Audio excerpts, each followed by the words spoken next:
You're 2 times too reckless, my girl. Yep, so it's just basically just telling us random other stuff. Another house memory. I just call it house memories, whatever. Amanita muscaria, Alice, is merely a stinky toadstool.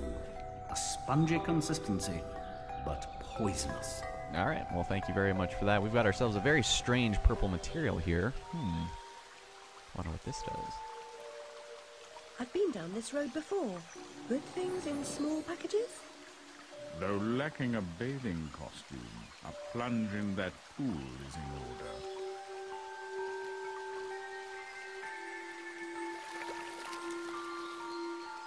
My God, I'm shrinking in this potion. Shall I disappear? Almost. But the upside is that while smaller, you can see things that are nearly invisible to your bigger self. Ah, I get it. Right. Forests for the trees. Just the other way round.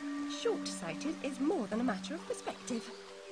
Exactly. So now we've got the shrink sensibility, which allows us to shrink basically at will, but it also kind of serves as like a hint system because if you're like really stuck, it'll tell you where you need to go, where there's going to be hidden things. We've got a syringe over here, which is another memory, and so we can go take a look at that. How small she's become, all curled up. She's barely there. A vixen in her hidey-hole.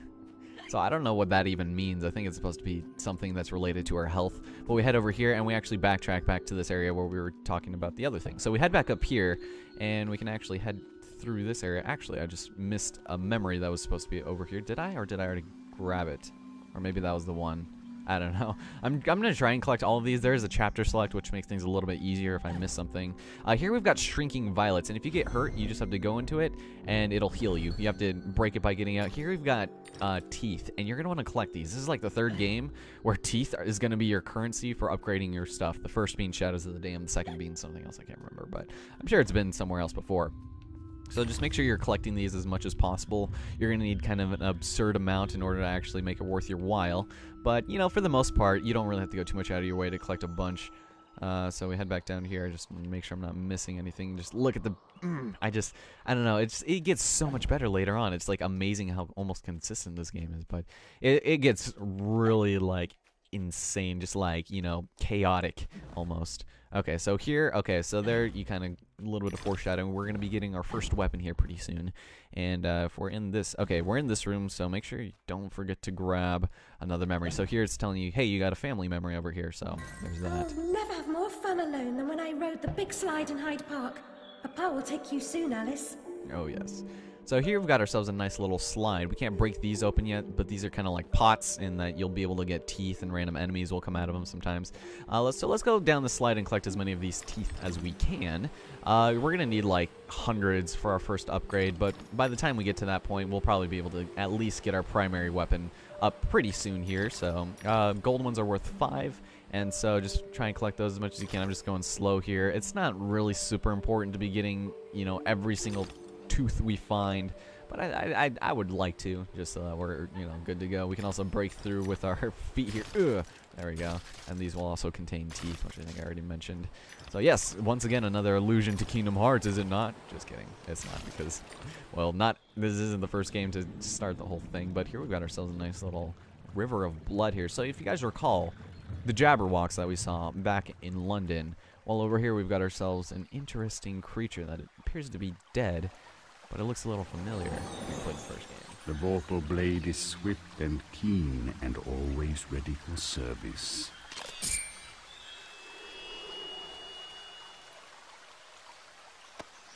I've not come back here looking for a fight. Really? That's a pity. One's certainly looking for you. Wow. Alright, so with that, we have just obtained the only weapon that carries over from the first game, the Vorpal Blade. So if you wanted the Ice Wand or, you know, the playing cards, you wouldn't be able to use it. This is Alice's primary weapon, and this is going to be definitely probably one of our best bets for fighting, although it will be supplemented later here. This is the remains of the Jabberwock, maybe of the one that we fought before in the first game, but it's not entirely, you know, said to be that. But you just go ahead and, you know, break this open. This LT, I can never get to disappear. It just always reverts back to that. So. Flight or fight implies a permanent choice, but flight often just means putting off the fight to another day. Choose your battles wisely, Alice. It says that, but for the most part, you pretty much have to kill most enemies you come across. And since we're playing on Nightmare, they're going to do a lot of damage, which means that I might die a couple times here or there. I don't remember how many times I died. Playing the first Alice game, I remember being really conservative and careful when coming to fighting people. But once we get ourselves the second weapon here shortly, fights will be a little bit easier. So heading upon here, ladies and gentlemen, I'd like to present the first enemy of Madness Returns.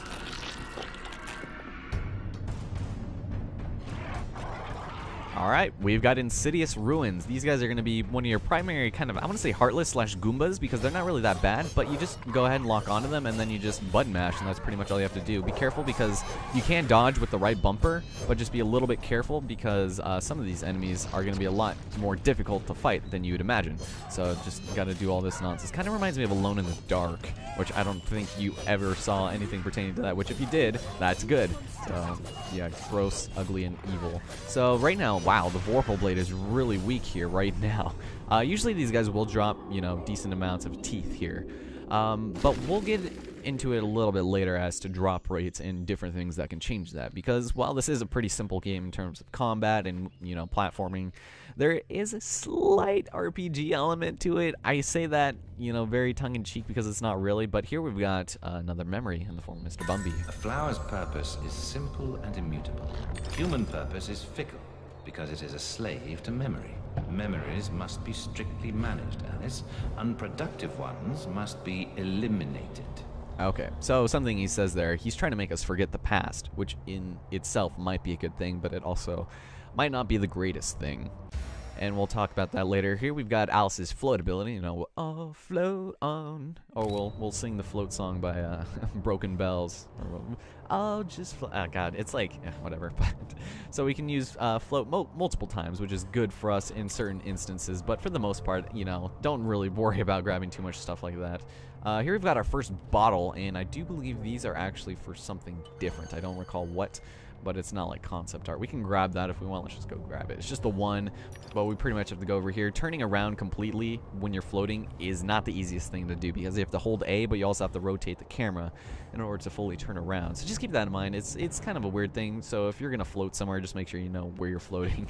All right, so we've got ourselves... Ooh, okay, so that is the Duchess. She was actually one of the more annoying bosses in the first game, and she also, has a bit of a reappearance in this game. She's a bit minor here. She's not a boss or anything, but we've got another bottle there, second one.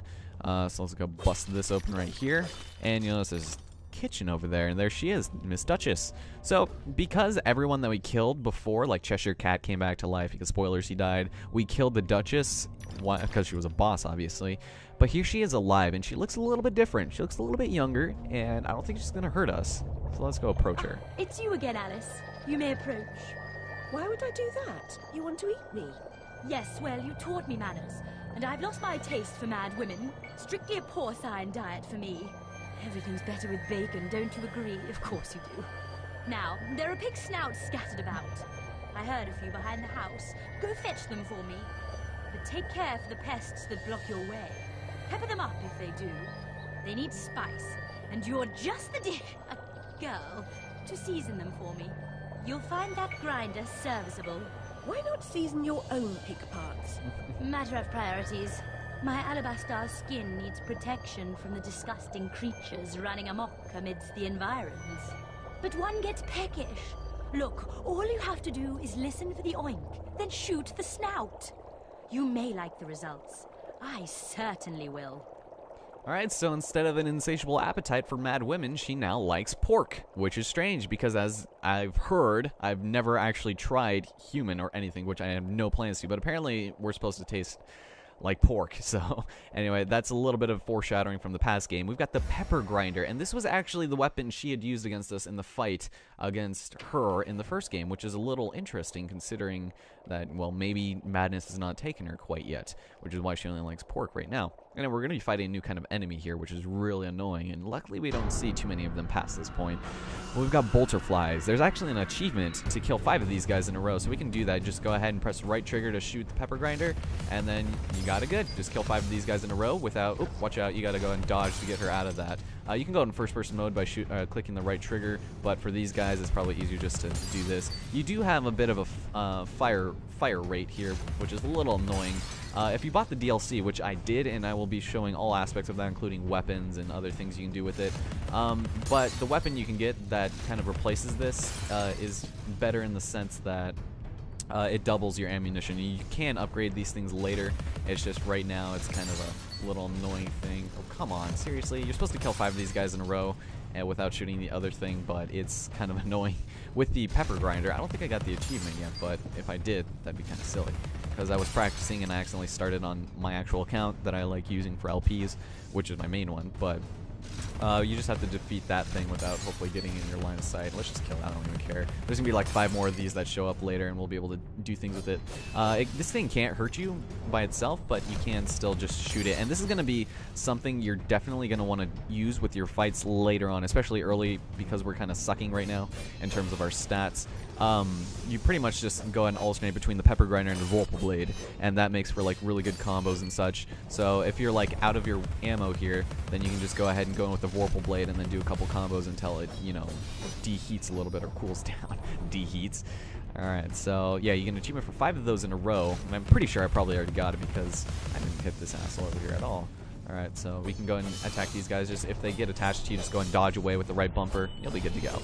Oh, in case you didn't notice, yeah, I'm playing on the 360 version. Come on. And it's okay if you lose some health here because they should be dropping a decent amount of hearts here, or roses, I should say. Roses are your life currency in this game, and you do get a chance to be able to upgrade them in a different way. Not by collecting skeletons, or skeletons' teeth, but we've got these things called Rad Hat rooms, and those will help in getting your hearts up every so often. And there's other methods of doing so, but we'll get into that a little bit later. I don't want to like burden you guys with a shit ton of information because it's a little annoying. So like these guys right here, you just go and keep your distance and then go ahead and go in for the kill, and then easy as that. And then by the time you see the next one, well, we've got that. So we've got pig snouts, and there's, you know, ever so many of these per level, and you go ahead and watch out for them and shoot them with the pepper grinder, and then you get a nice little reward most times because it's implied that, you know, the Duchess, she's the one that's giving us, like, prizes for, you know, getting so many pig snouts. But it's just the last form of collectible we'll be getting. So let's go ahead and go into first-person mode right here, or third-person, rather. And then, but it is the same button as first-person. And because of that, she's going to go back to the kitchen, and she's going to have herself a nice little pig snout meal. Are pig snouts actually good? Like, I don't know, aside from like bacon and like pork and stuff, I don't know if I've ever tried any other part of pig, like pig intestines or something. I don't know, people say that's good, but I don't know. I think if I didn't know, I'd probably enjoy it, but, you know, knowing is half the battle. But with that being said and done... Much for the snout. Now go away. Oh, thank you. Luckily, we're not going to be having to do much with her for the rest of the game. So break the Duchess basket to receive a reward. With this, it's usually just like, you know, it could be like bottles, or it could be just a bunch of golden teeth. And that's mostly what they're there for. It doesn't really do much for us. That's the only required one. Well, actually, we'll get into that more later. But we head over here. All right, and this is where they're starting to just kind of going loose on us here. So let's go ahead and take care of these guys amicably, shall we? Now, this one right over here, actually, I think is a lot of these are actually kind of required now that I think about it, because we need platform to get across. So with that, thank you for keeping my pepper grinder there. And with that, we got some more bolterflies assholes over here. So let's go jump over here. Oof, he fell down there. We're gonna have to go down there in a moment. I'll probably just run down there and kill him. Jesus, there's a bunch of these guys. All right, so let's just kill. It's not a really good idea to go for the bolterflies because, you know, well, as you can see, they don't give us anything. We got some stupid Insidious runes here, so let's just get out of the way because I can't. Or, well, geez, I can't. I'm targeting onto all the wrong people here.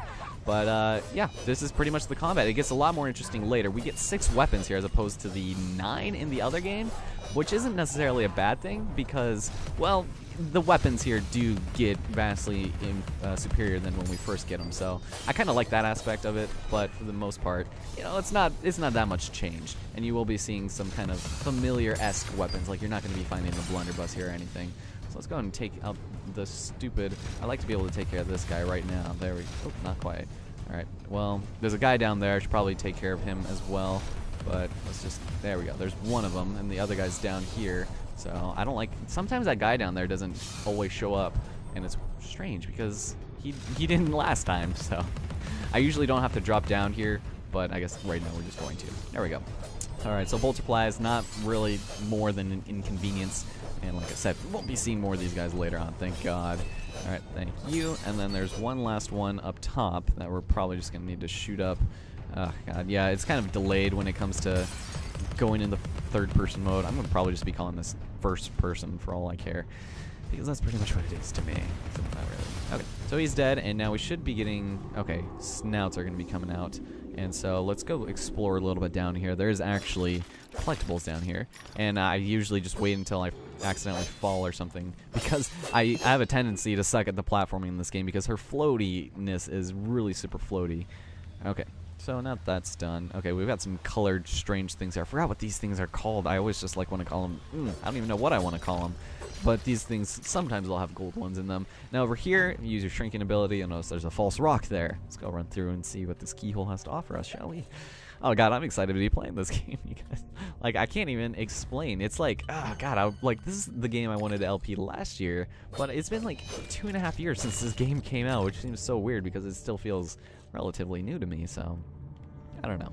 Hope you guys will enjoy this series, though. I don't expect this to be super long, but I kind of want this to be, you know, more justice done to this game than I did the first one. The first one, I was watching some of the footage back, and I was like, was this really me less than a year ago? But I don't know. Maybe that's just my style and just the way I had, like, edited my videos in the backwards days. So let's go run over. There's a pig snout over there we need to cross. Actually, I don't think we necessarily need that one to cross, but you lose altitude pretty quick, so just keep that in mind. God damn it. All right, there we go. I just want to press left trigger to get my pepper grinder out immediately. It's just what I'm used to. So there's our third pig snout, and you'll notice a green little tooth off there in the distance. I guess we can just go and grab that after grabbing these. And I think we're going to need at least 250 before we can upgrade our vorpal blade for the first time. If you got the DLC, it'll be a vorpal cleaver, which does double damage, which is amazing. And so I will be showing off all the alternate weapons and such, because we've got the alternate version of the pepper grinder, and we've also got different costumes that offer different attributes, like enemies drop more teeth, or you do double damage, or you get half damaged. But it also changes depending if you decide to go the story route. Finish your suit, girls. Bovine juveniles gave their all for it. So that's a little interesting. We'll get into more of her later, but for the most part, she is not really that important. Alright, so we need to wait for this domino piece over here to come over here. Did you guys ever play with dominoes? I don't know. I kind of really liked dominoes when I was younger. I was just fascinated and like how many different ways you could set them up before having them fall over and stuff. It's fun stuff. Oop, oop, oop. And of course I fell. Of course I fell. And I'm going to fall off the edge here. Nope, just kidding. Okay, I'll meet you guys up there.